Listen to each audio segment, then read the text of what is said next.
We impeached the president today without any evidence. It's just sheer hatred.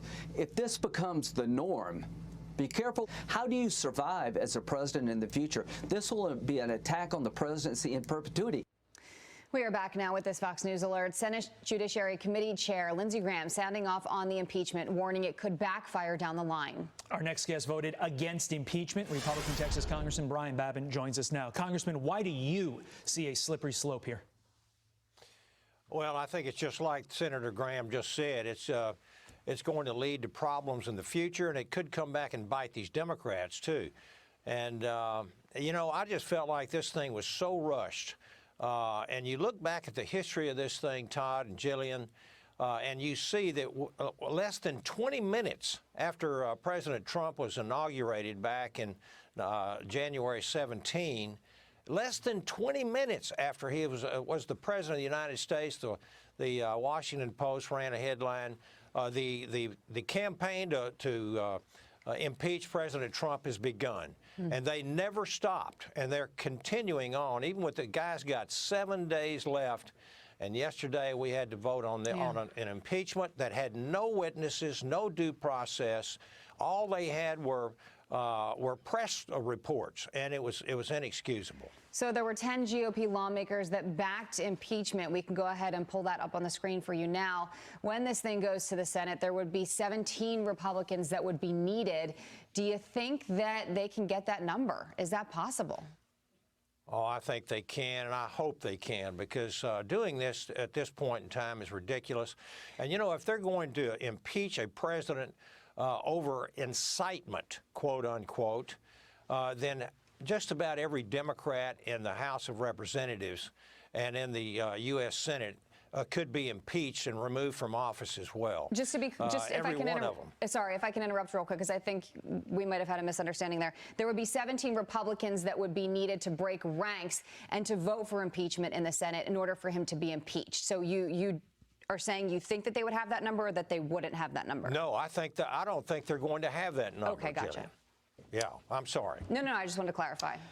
Congressman, in your earlier answer, you mentioned this rush. Now, regardless of where you fall on the substance of impeachment, the timing of this is certainly curious, because Democrats took months to agree on a stimulus package when the American public needed it so much. Yet they did this lickety-split. For the American people, what are they to think of this newfound hustle in Congress?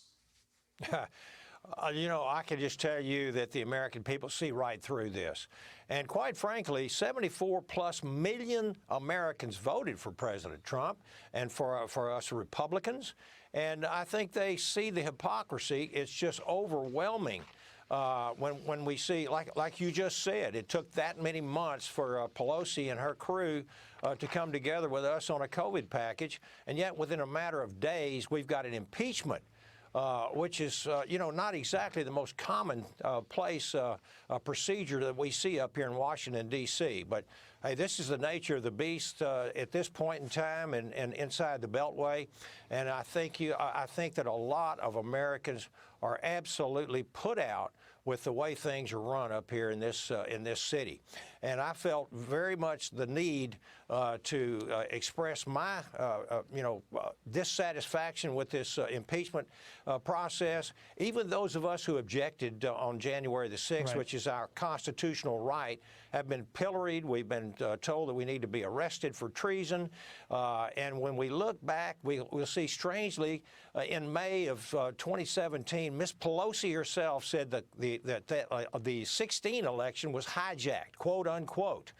So the hypocrisy is overwhelming here.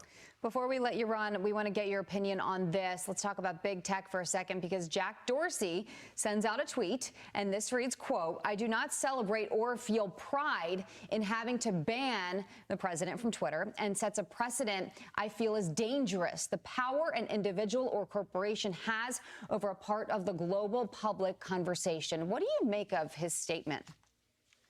I think it's an admission of guilt. I think he knows what he's doing. You know, when you can take down the president of the United States platform to speak on Twitter, they can take down anybody's.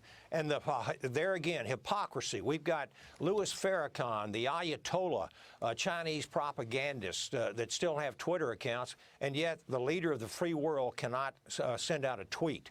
It's outrageous. It shows again that there's a uniting of big tech, big media, and the Democratic Party that are against those who half this country.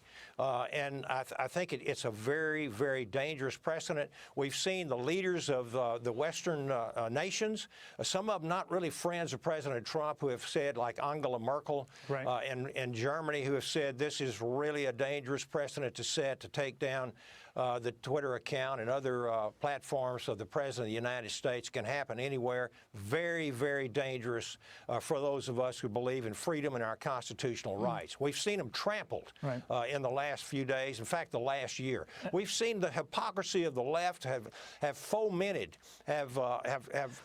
really Congressman, if there's an issue that's going to unite the Republican Party, it's this. We got to let it go here. But thank you for your insight, and it's going to be interesting to see what happens over the course of the next year on this. Thank you, sir. Thank you both. Good morning.